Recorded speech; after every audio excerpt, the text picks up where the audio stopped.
America, my name is Osei-Frimpong, and you're watching The Black Athenians. I come to you every Friday around 4-ish. Yeah. And today we're going to talk about the black community's case for Bernie Sanders, right? So it's the black community's case for Bernie Sanders. It's not obvious that Bernie Sanders is the guy for us, but I'm going to lay it out and you can make your own decisions. His biggest problem is he's not very comfortable talking about reparations. I'll admit, Bernie Sanders is not comfortable talking about reparations. What he is comfortable is talking about are jobs, medical debt, student loan debt, and housing.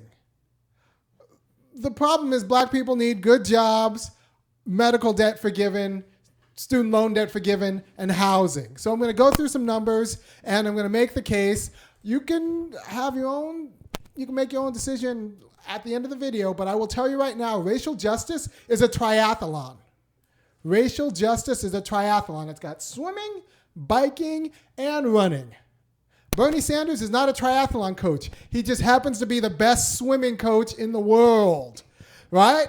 So we have to be very careful when we kick to the curb the best swimming coach in the world if we want to win a triathlon. Because if you don't get the swimming part right, you drown, and you don't have enough energy to do the biking and the running. We'll take care of the biking and the running ourselves, but we might need Bernie to do the swimming. So we're going to break down the moves of this argument, and I will see you after the intro. Go ahead, Matthew, hit the beat. To the beat, y'all. Yeah. Sound good to me. Never change the ways for the world or the government. If I was the president, then I would state facts. You leave it up to me, I paint the White House black and it can feature in your front. So I'm back, and I'm going to give the black community's case for Bernie Sanders. Like I said before, he does not, despite any talk, the guy does not believe in reparations really in his soul. He'll sign on to HB 40, House Bill 40, to study reparations, but that's not where he's at. Where he is at is poverty, homelessness, medical debt, and student loan debt. Also, where we're at as black people are poverty, student loan debt, medical debt, and homelessness. So that might be a problem for us. And I want to start out with, a quote from King because it's a famous quote. It's when King starts talking to Harry Belafonte, and King says to Harry Belafonte, "I worry that I might have fought to integrate my people into a burning house." Right? That's Harry Belafonte. That's Harry Belafonte. And King was worried that he may have integrated black people into a burning house. And what he meant was, and I'll let him, we'll just put up the man's words. Can we get the man's words? And can you read it in the microphone? I can't. Oh, I might be able to read it. All right, so I'm going to read it. All right, so this is King talking to Harry Belafonte. "I've come upon something that disturbs me deeply," he said. "We have fought hard and long for integration, as I believe we should have, and I know that we will win. But I've come to believe we're integrating into a burning house." That statement took me aback. All right, it was the last thing I would have expected to hear, considering the nature of our struggle, and I asked him what he meant. "I'm afraid that America may be losing what moral vision she may have had," he answered.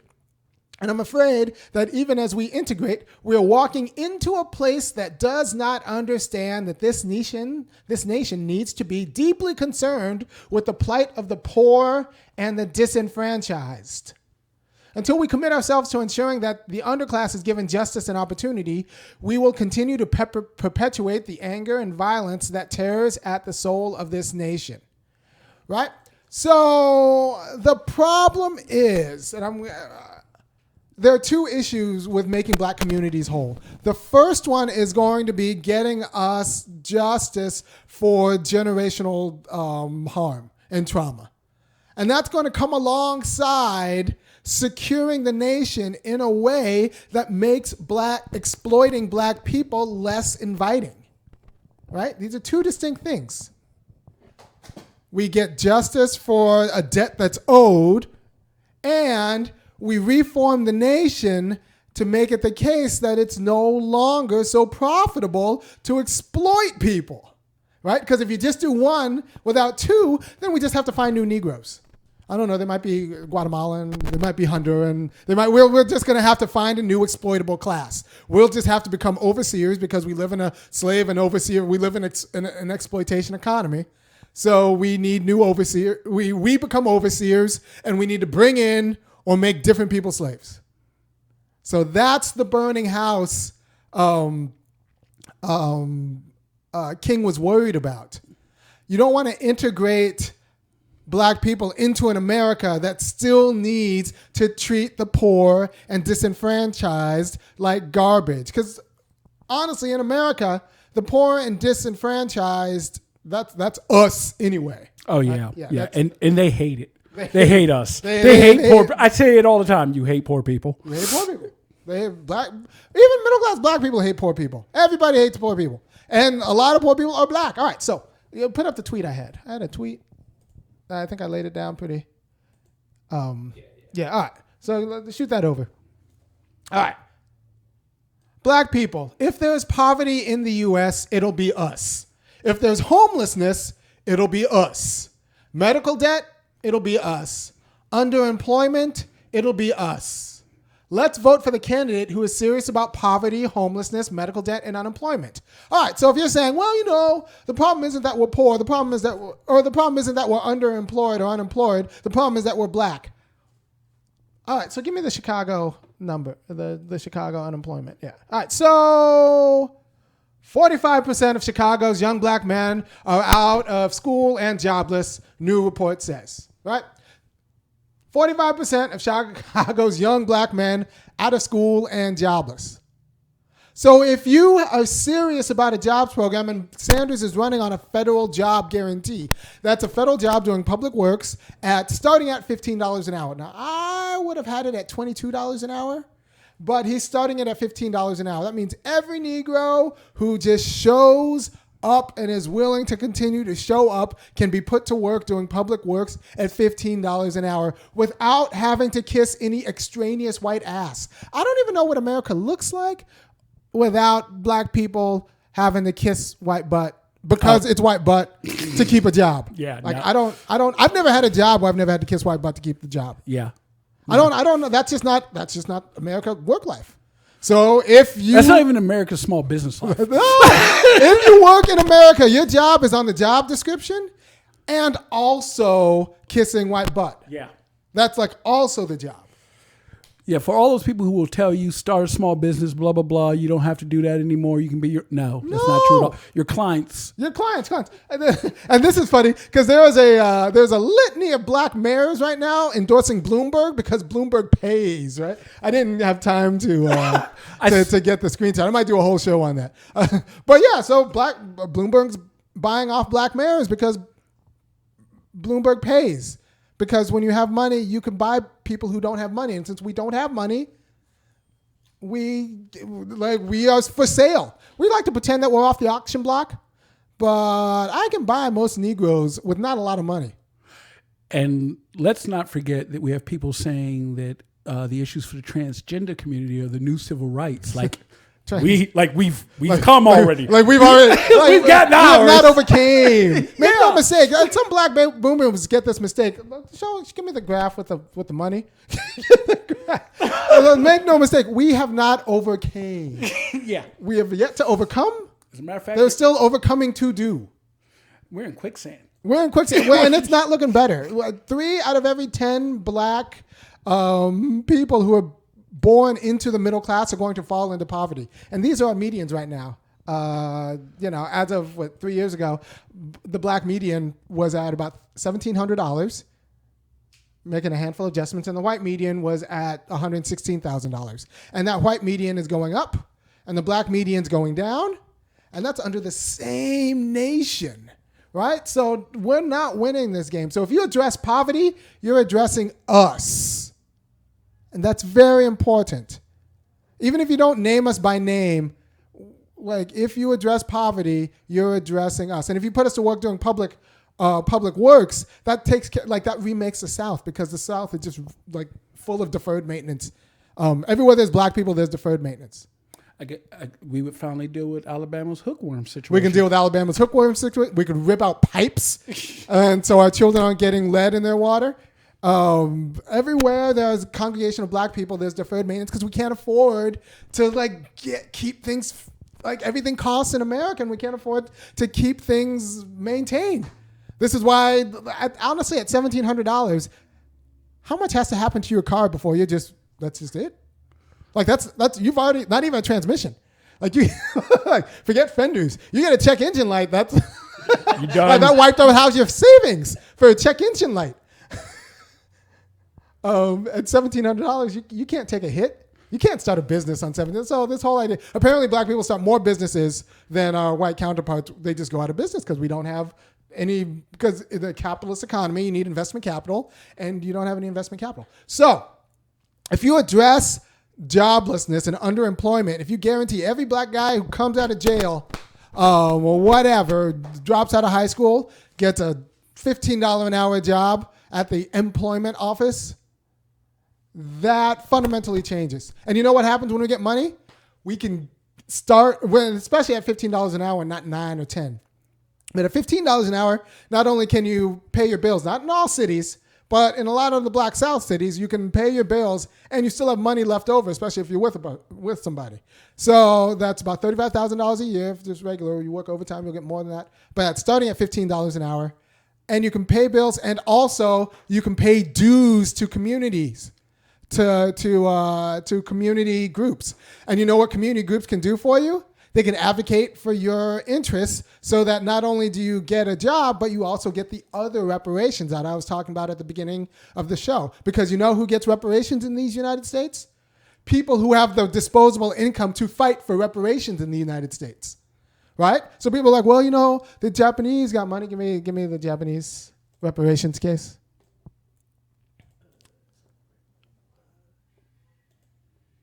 Right, so the Japanese got reparations. You know what the Japanese also aren't?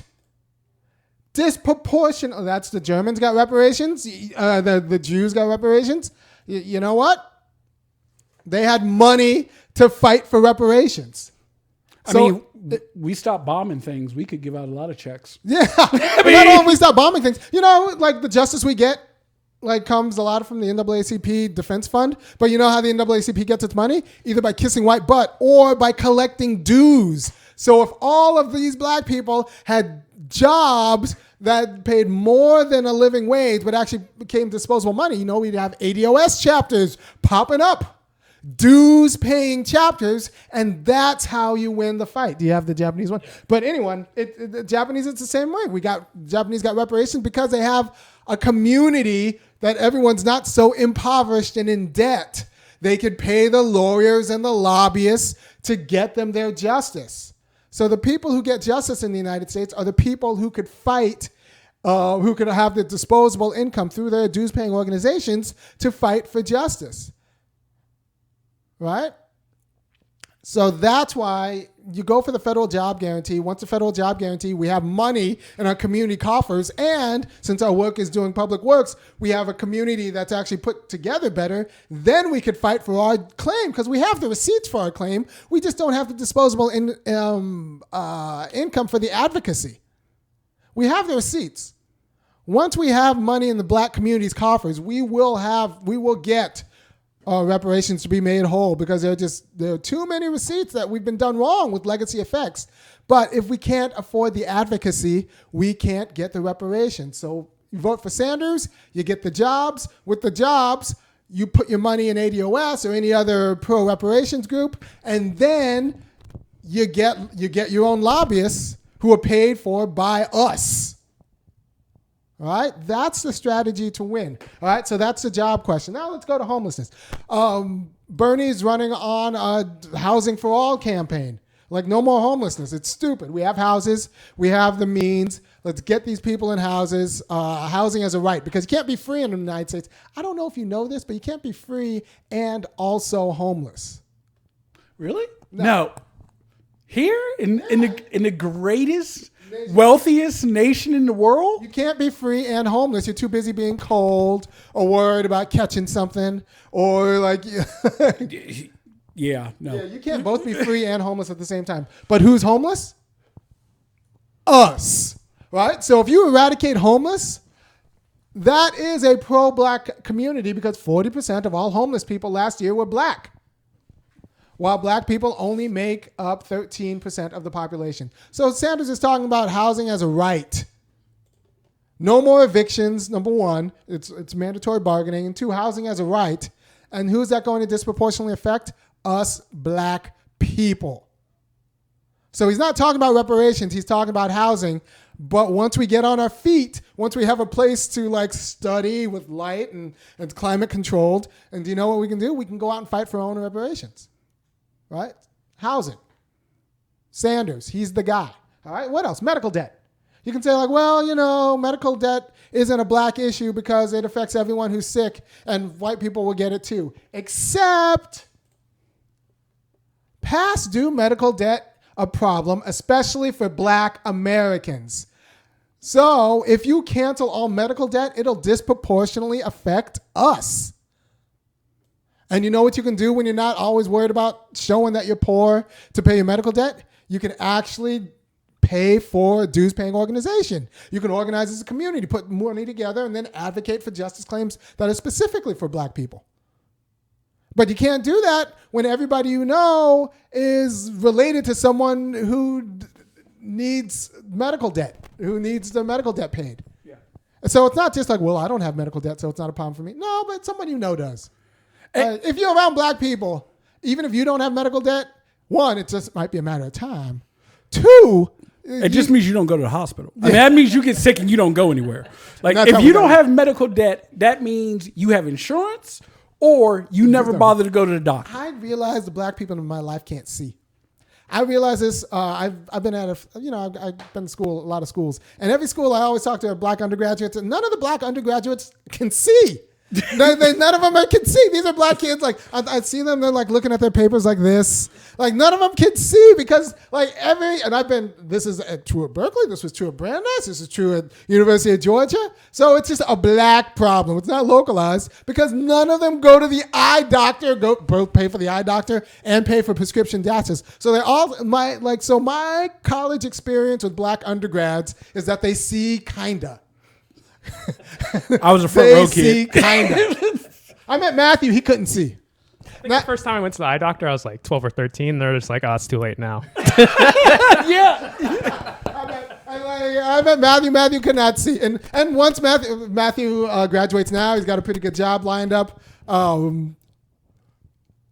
I suspect once he gets that job, one thing you will do is going to do what? Get contacts and be able to see. He's going to get a prescription that's up to date. And if he's got astigmatism, he's going to get the special, he's going to actually be able to see. Well, we're kind of like a temptation. My mom always told me, you can always tell when black people came into money when they get their teeth fixed. Teeth fixed. Yeah. We all do that. Yeah. We all remember Denzel Washington when he had a gap. Denzel Washington had a gap. And then he made good and he got a teeth fixed. That's us.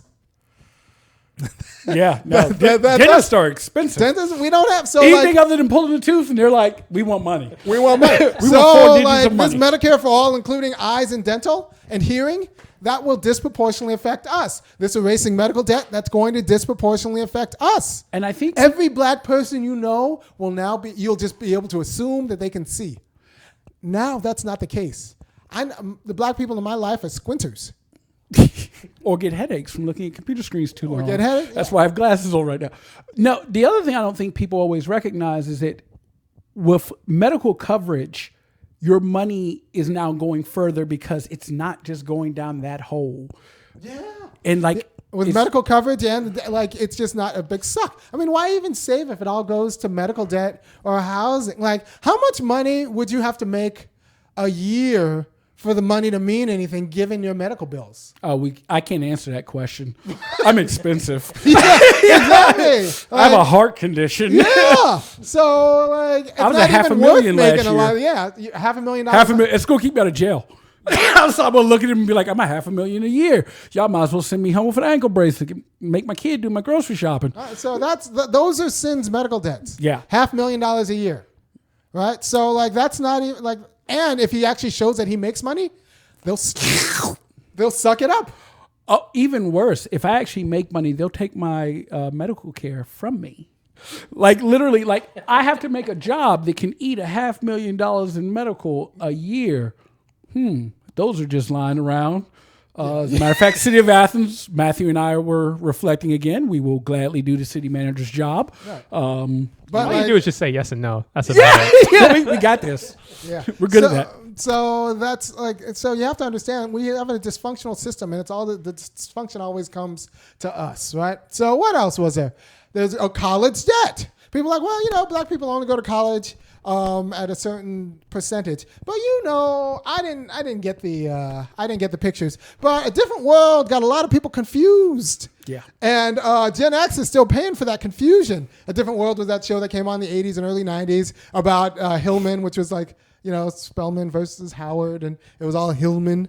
And it almost got me going to Howard, I'll be honest.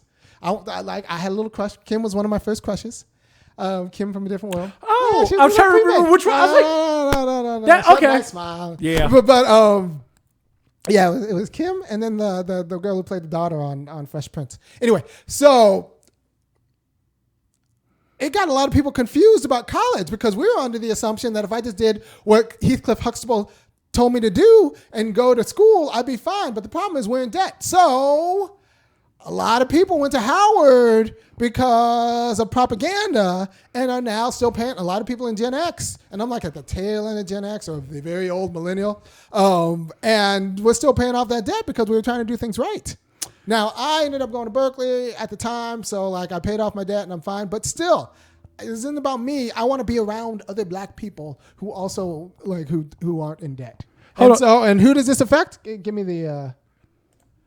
What is it? Student loan debt hurts black women most.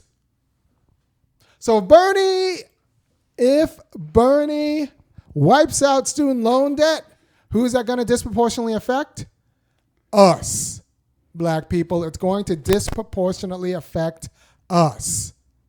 So it's not reparations, but it gets these sisters off of paying their student loan debt so they can put more money to dues-paying organizations. And by the way, if you like anything I'm doing right now, I too would like to pay off my bills because I have bills. It's the first of the month, and I have bills today, and I got to pay Matthew, and I got to pay rent for the house. 31st. I'm about to say, you scared me. The 31st. Today's the 31st. I'm like, it's not rent day.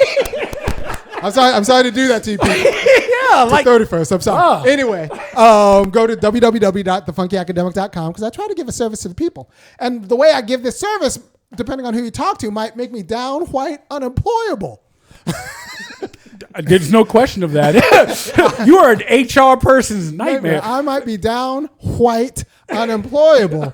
So not only do you need the federal job guarantee for me, but I'm going to need you to go to thefunkyacademic.com, kick in $5, $15, or $50 a month, preferably, or a one-time big donation so I can pay Matthew and start saving up for when Matthew graduates and I have to somehow pay another intern. So thank you for your time.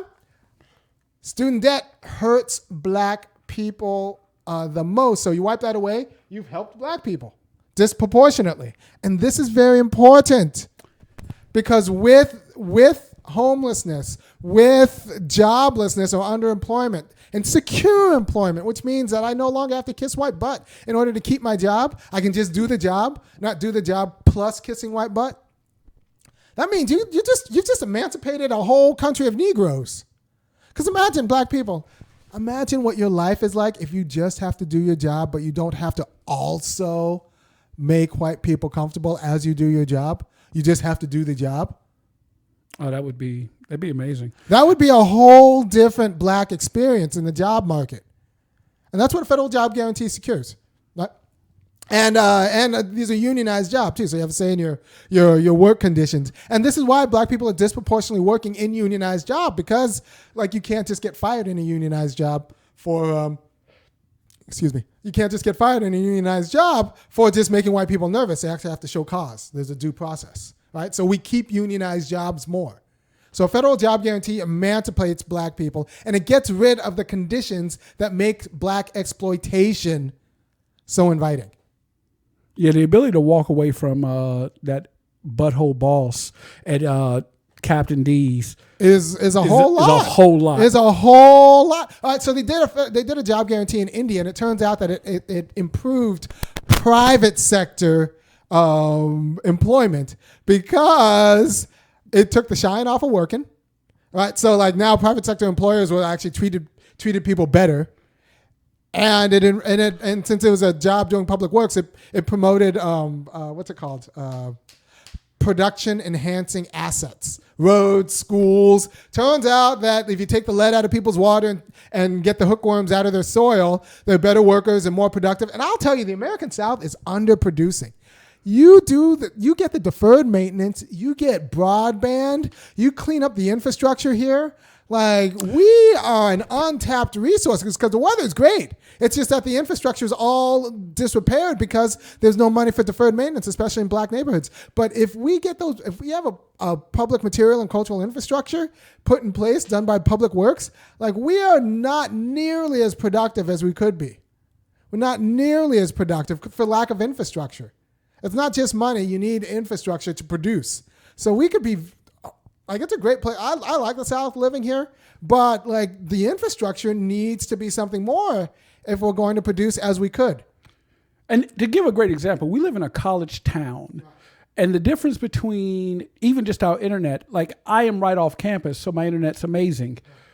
The other side of town where I lived previously, also right off campus, but in a much darker neighborhood, my speeds were half what they are now. So people don't understand. Like 10 miles outside of Athens. Oh, you're still on dial up. There's a 26 meg. Yeah. I heard that the other day. Like I heard handshake somewhere the other day. There's like some guy on a bicycle, like powering it. Yeah. Like it's like you might as well be on talking drums. Like, I'm back in Africa where my dad's from. Like 10 miles outside the rural South. Any place black communities, like not even 10 miles. Actually, I'm gonna say me mom's place is only 5 miles out, and she's Windstream. That's 26.6. 26.6. You're yelling. Yes, you're yelling. You might as well just be like, sending pigeons. And God forbid two of you decide to do something on the internet at the same time in one house. Yeah, no, that's done. That's not built for that. So yeah, you can't have a business now if that's your internet speed. So you get broadband, you put black people to work, laying down the fiber for, and he also wants a internet as a right too. So like everywhere there's black people, there should be like Sanders is gonna. Like he's having an executive order that this is going to be the new highway system. So like, Eisenhower had his interstate highways. Like Sanders wants the internet to be a right. And part, I was thinking about productivity goes through the roof, people. And I mean, think about it. We have our kids who can't get a good education unless they have access to the internet.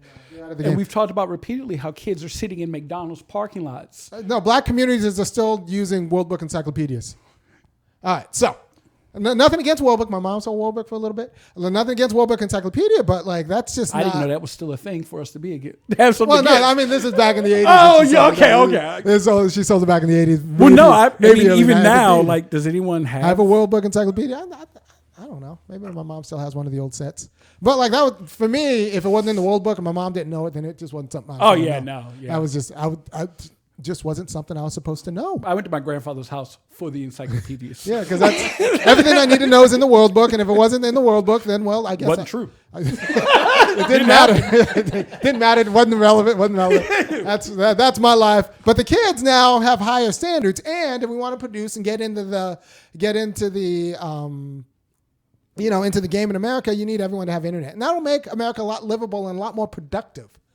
Right? So we're leaving money on the table by not securing black people, want a good job, providing a public infrastructure, and then not having a public infrastructure for people to use to produce and participate in our market economy. All right?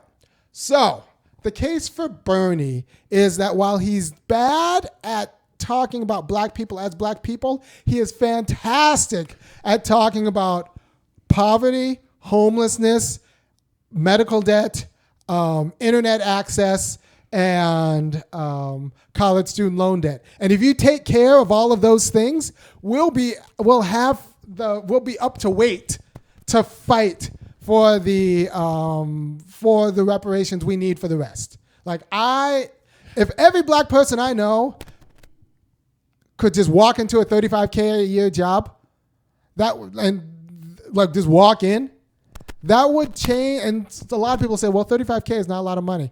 It both is and it isn't, right? So if you're in a big city, it's not. If you're in Selma and everyone, if you're that's a big deal. And that's just starting, right? And then you gain skills and then that changes everything. I can do the math real quick. That's 3 times what I live off. Yeah.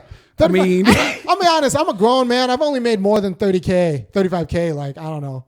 Twice. I got 2. Yeah. I think Two maybe jobs. probably 3 years. Maybe I put together 3 years out of more than 30K. 35K. Yeah. And I've worked the whole time. I've always worked. It's just I don't get paid. And that was for me in cell phone sales. That wasn't even just retail. That was in sales to break that number. Right. So you just guarantee every 16-year-old black kid a job. They don't have to go to college. They just have to show up and be willing to work. $35K a year. That revolutionizes Black America. Then we have the money to form our dues-paying organizations and sustain our dues-paying organizations without depending on white charity to fight for our rights. Right? So that's why you should vote for Bernie Sanders. You don't have to like him. I like him fine. You don't have to, but you have to vote for him because he's going to get your cousin a job and a house, and then you and your cousin can come together and start whatever revolution you need to make black people whole. All right, so Sin, what's up?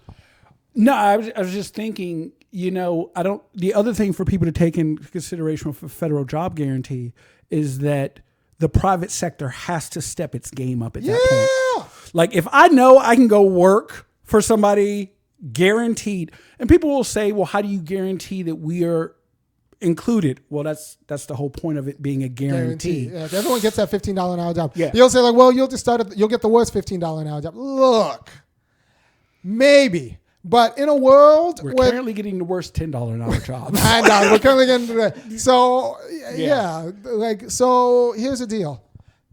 Up until the 50s, 75% of the Southern black workforce were farm workers and domestic help.